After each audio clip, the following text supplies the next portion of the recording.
So over the last, 30 years, I've learned one big lesson, and that is you are not stuck with the brain you have. You can make it better, and I can prove it. Some of you have seen me on television with my beautiful wife, Tana. And when Tana and I first met 12 years ago, one of the first sort of crises in her life was her father was just diagnosed with Alzheimer's disease. And David had been a pastor and a seminar leader, and Tana had actually been estranged from him. And she and her sisters were very anxious. They didn't know what to do, and I knew what to do. And this is a secret. If you want to get a beautiful woman to fall in love with you, do something really nice for someone they love. And so I'm like, you need to bring them to the clinic in Costa Mesa.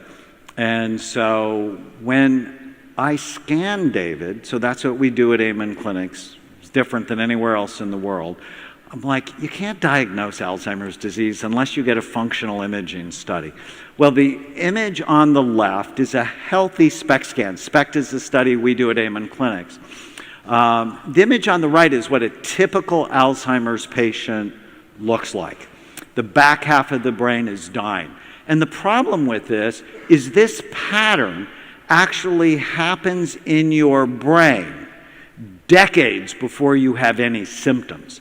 So when you can't find your way home, that's not early in the illness, it's late.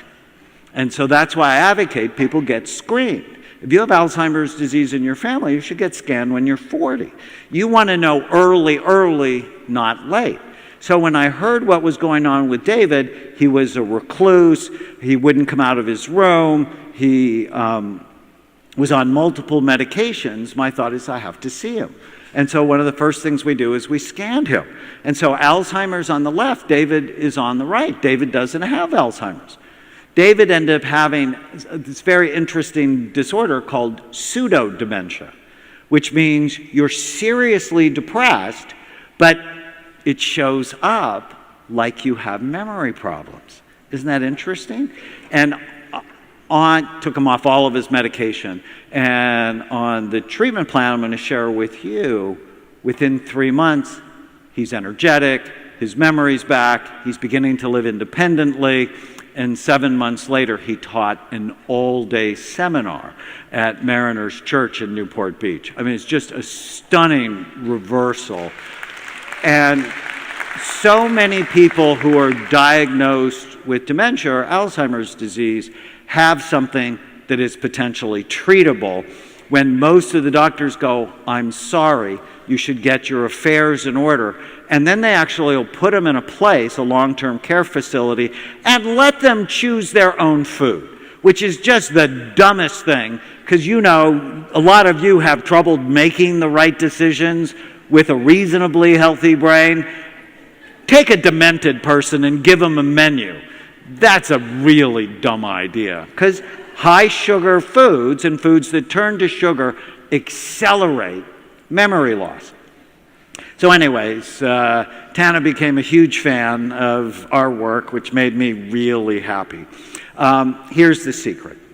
This is what the course is built on. Memory rescue is based on one very simple idea. If you want to strengthen your memory or get it back if you think it's headed to the dark place, you have to prevent or treat the 11 major risk factors that steal your mind.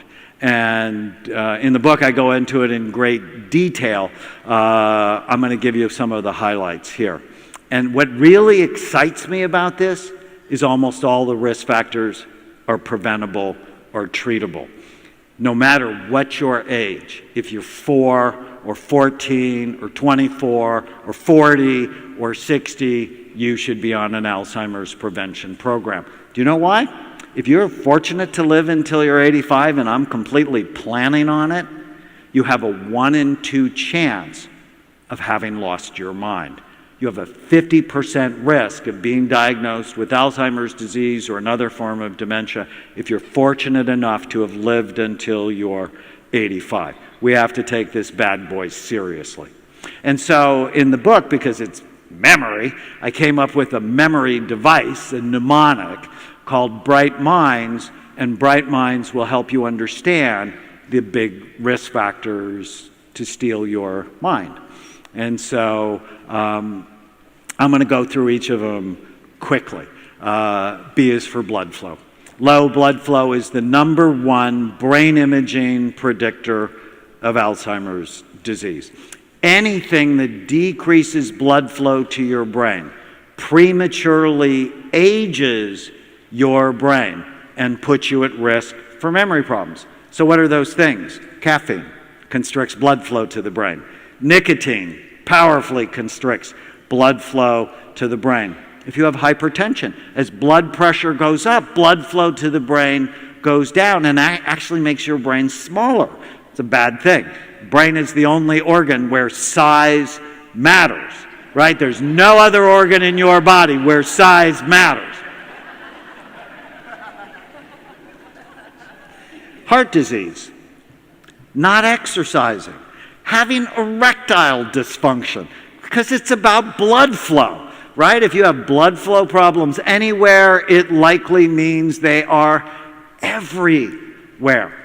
And so you have to treat all of the risk factors, and the simple things, ginkgo, love the supplement ginkgo. Why? Because the prettiest brains I ever see are people take ginkgo. Increases blood flow to the brain, and exercise, especially coordination exercises. So low blood flow, #1 brain imaging predictor of Alzheimer's disease. You don't want that. That's why you want to park far away whenever you go to the store and walk. And it's why I wear my Fitbit, because I have an idea. I'm helping my brain or I'm hurting my brain. Retirement and aging is another major risk factor. When you stop learning, that's why this conference is so important to you. When you stop learning, your brain starts dying. Your brain actually starts to disconnect itself. The older you get, the more serious you need to be about your health. You just have less margin for error. And a lot of people go, well, I'm 40 and my memory's no good. That's normal. It's like, no, it's because you have bad habits. Or I'm 50 and my memory's no good. That's normal. It's like, no, you have bad habits. Or I'm 70 and my memory's no good. That's normal. It's common, but it's because you have bad habits. So the older you get, the more serious you need to be. So here's a scan of somebody who's 35 and 55. And these are what we would think of typical. And here's 82, is really awful. But my grandmother was obsessed with crossword puzzles and doing the right thing. And 92, this is my grandma's. And so she passed on the obsession about doing the right thing. And the one little secret she had, she crocheted. I don't know if any of you had grandmothers that crocheted, but she must have made hundreds of blankets over the years for us. But it's that little motor movement with knitting and crocheting that works your cerebellum at the back bottom part of your brain, which is like your brain's processor, that completely flips everything else on. Coordination exercises are great for the brain. The I in Bright Minds is for inflammation, which comes from the Latin word to set a fire. When you have high levels of inflammation in your body, it's like you have a low-level fire that's destroying your organs. Now, how do you know? You have joint pain, or you have muscle pain, or you do these blood tests called C-reactive protein. It's a measure of inflammation. Or you have a low omega-3 fatty acid index. We did a study on 50 consecutive patients who came to Amen clinics. 49 of them had suboptimal levels. It horrified me. And it's because we're either not eating enough fish or we're not taking omega-3 fatty acid supplements. And because of all the toxins in the fish, you're going to see T is for toxins, I actually recommend people take a high-quality omega-3 fatty acid fish oil supplement every day. So for my patients, you should take a multiple vitamin because it helps you mind the gap, and a high-quality omega-3 fatty acid supplement every day. The other thing with inflammation is gut health. Some of you have probably heard about leaky gut. It is one of the major causes of inflammation. So getting your food right, taking a probiotic can be incredibly helpful. The G in Bright Minds, which is really interesting, is genetics. And when I was in medical school, we had this idea, well, it's your genes that are causing diabetes, or it's your genes that are causing Alzheimer's disease, or it's your genes that are causing you to need glasses. And what we learned, which is really different, is it's not just your genes.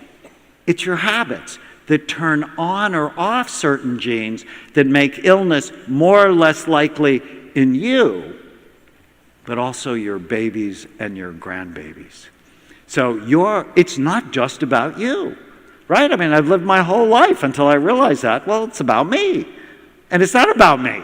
It's about generations of me. If teenagers eat poorly, if a boy and girl eat poorly as a teenager, they just increase their risk of illness in their kids. That's horrifying, which is why we have a high school course that teaches kids how to love and care for their brain. So a big genetic risk factor is if you have Alzheimer's disease in your family, you need to be serious about prevention as soon as possible. And what we found out, so there's one gene that's called the apolipoprotein E4 gene. If you have one of them, you have a 250% increased risk of Alzheimer's. If you have two of them, you have like 1,000% increased risk. But we found that exercise and eating the right foods, especially the spice turmeric, help people with the gene way more than it helped people who didn't have the gene. So it is not a death sentence. Having the genetic risk is not a death sentence. It should be a wake-up call. You with me? And if you're saying, I'm fat because I have fat genes, you're lying to yourself. You're fat because of what you eat or the toxins that are in your body. If you say, oh, well, I have diabetes because my family does, and likely it's because you have a group of people who are not doing the right thing. I have fat genes. I do. I actually did the genetic test, and it said I had a 67% risk of being obese. But I'm not, because I don't make the decisions that make it likely to be so. All right, so one of my favorite people, Shailene Johnson. Shailene is awesome, and I did her podcast, and as I was doing her podcast, she goes, oh my God, I have ADD. And so she came to see me, and what she said is my memory's not good, I get distracted really easily, I'm so irritable that I can't actually work in the beautiful office I have at home. I have to go into the basement closet, lock myself in there, and there I can get work done. So it's sort of irritating. And she had a family history of Alzheimer's disease. Healthy scan on the left, Shailene's on the right. She's 46 years old when we scanned her. Her brain looks terrible. And the whole, so this is where the ADD is, and this is where her vulnerability to Alzheimer's is. And she's a beautiful woman, and many beautiful women, I say they have the beautiful woman syndrome. They hate any flaws. You know, they see all the flaws, and so this really upset her, which thrilled me to death, right? Because I wanted her to be upset so she'd do something about it. And like a lot of high performers I see, like my football players, they like being coached. And she just did everything I asked her to do. And 2 years later, this is her scan. It was remarkably better. You are not stuck with the brain you have. You can make it better. I mean, how exciting is that? All right, so the most important genetic strategy, you've got to be serious. H is for head trauma. Your brain is soft, about the consistency of soft butter. Your skull is really hard and it has sharp, bony ridges. Stop letting your children play football. It's actually neglect if you do. Stop letting them hit soccer balls with their head. Your brain is soft, your skull is hard, your brain controls absolutely everything you do. You damage it, you can damage your life. So I said I did the first study. This was our published study on football players. The level of damage was just horrifying.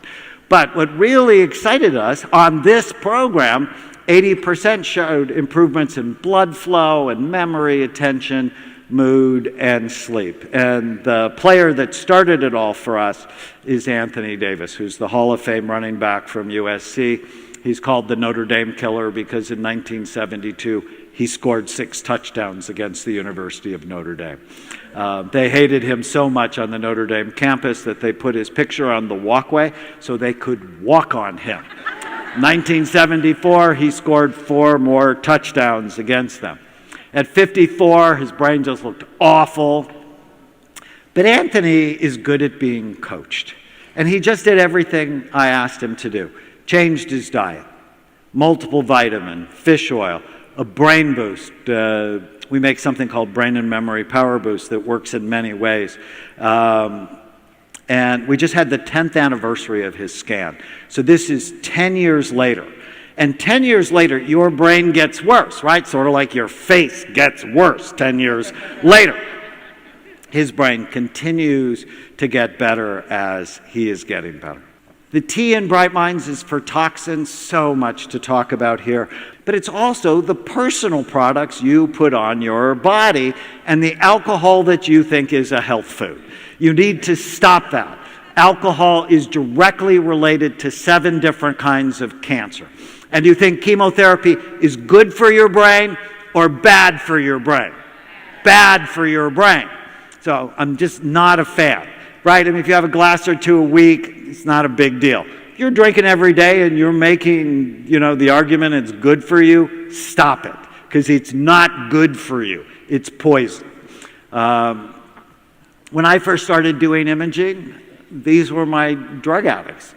The scans were so powerful, I brought them home to my 4 children and effectively induced anxiety disorders in all 4 of them when it came to drug abuse.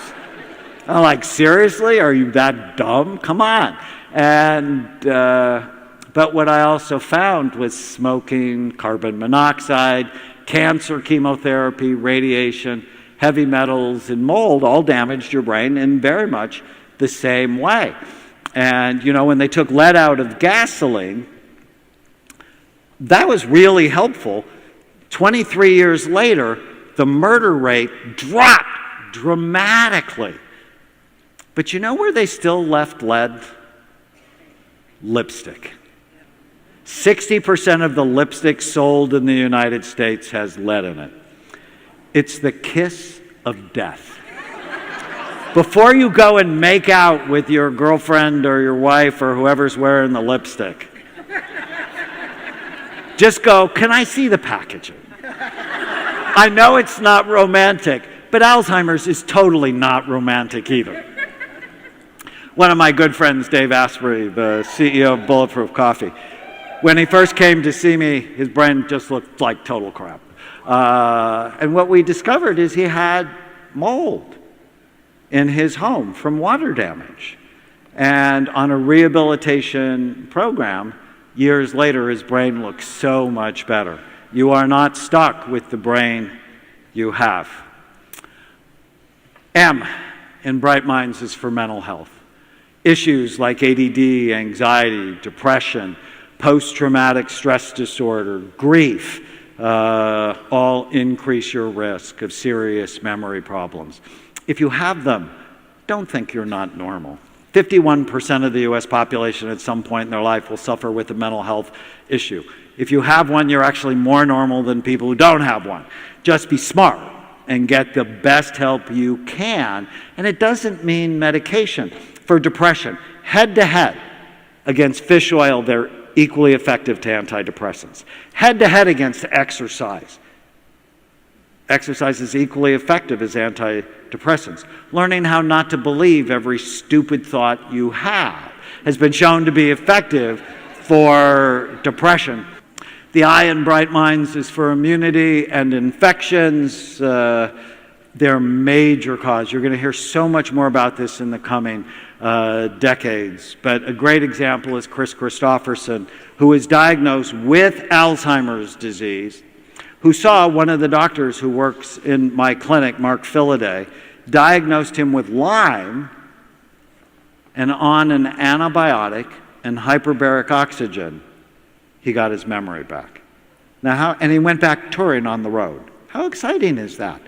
You don't know unless you look, unless you do the appropriate lab studies, the appropriate brain imaging studies. How do you know unless you actually look? Easy to say, you have Alzheimer's disease, I'm sorry, get your affairs in order, and accelerate someone's death by letting them choose bad food, right? I'm not okay with that. That just sounds psychotic to me. And I'm a psychiatrist. I get to diagnose psychosis, right? That is a psychotic process. The N in Bright Minds is neurohormone deficiencies. I can't tell you how many people we see suffer with low thyroid, low testosterone, low estrogen or progesterone. Measure. Peter Drucker said this, right? Sort of a business conference. You can't change what you don't measure. And so if you've not had your hormones assessed, you need to do that. And in Memory Rescue, I talk all about how to do that. The D in Bright Minds is diabesity, a toxic combination of being diabetic, overweight, or both. And with 70% of the population in the United States overweight, and nearly 40% of us obese. It is the biggest brain drain in the history of the United States. It's a scandal. Putin from Russia said Americans are intentionally poisoning their population. And, you know, I don't usually listen to him, but I have to tell you, there are no GMOs in Russia. And they don't like pesticides in Russia. There's something to this when you really are concerned about the quality of your food. We are poisoning our population, and I'm just not okay with it because our children and our grandbabies will never be able to afford the tsunami of illness that is coming our way. My last book is called The Brain Warrior's Way because I see it. We are in a war for the health of our brain. And I published 2 studies that showed as your weight goes up, the actual physical size and function of your brain goes down, which is why I can be a bummer if you go out to dinner with me. Here's my friend, Mark Laser. Mark and I were speaking at a conference together 4 years ago, and he has diabetes, and he was injecting himself with insulin at the table. And right after he did that, he ordered chicken fried steak, mashed potatoes and gravy, cornbread, and a souffle. And my heart started going fast because I was like going to have a panic attack right there. But I was like really cool. And I'm like, Mark, how tall are you? He said, I'm 6 feet. I said, how much do you weigh? He said, 244. And on my phone, I calculated his BMI, or body mass index. You know, healthy is between 18 and 25. More than 30 is obese. And I'm like, Mark, you're obese. And he looked at me. There's like 8 people around us. He said, Daniel, you're so cold. I said, dude, not nearly as cold as you're going to be when you're 6 feet under.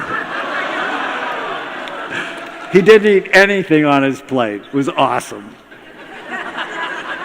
The next month, he lost 10 pounds. We met again. This is a conference that happens every 2 years. He was down 53 pounds. He had cut his insulin dosage in half. Now, it's hard to have a hard conversation, right?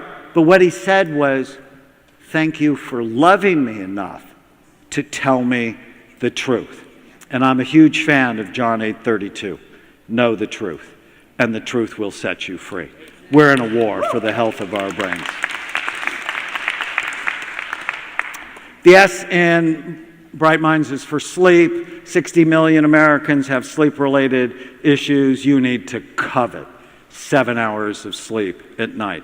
Less than 7 hours is associated with low blood flow to your brain. It turns off 700 health-promoting genes. So sleep is essential. So let me show you how all this works. One of my favorite patients ever is Nancy. So Ray White is one of my football players. He was a linebacker for the San Diego Chargers. He joined my study so I would see his wife. And Nancy has just diagnosed with frontal temporal lobe dementia, which is wicked dementia, where your front part of your brain deteriorates. And the doctor had told Ray to put Nancy in a home because within a year she would not know his name. He was angry, he was depressed, and he asked me if that was true. And when I scanned her, she had frontal temporal lobe dementia. You can just see the whole front part of her brain is gone. And I said, I agree with the diagnosis, and we have no proven treatment for this. But if she was my wife, and I like my wife, that's important. My first wife, I may not have done the same things.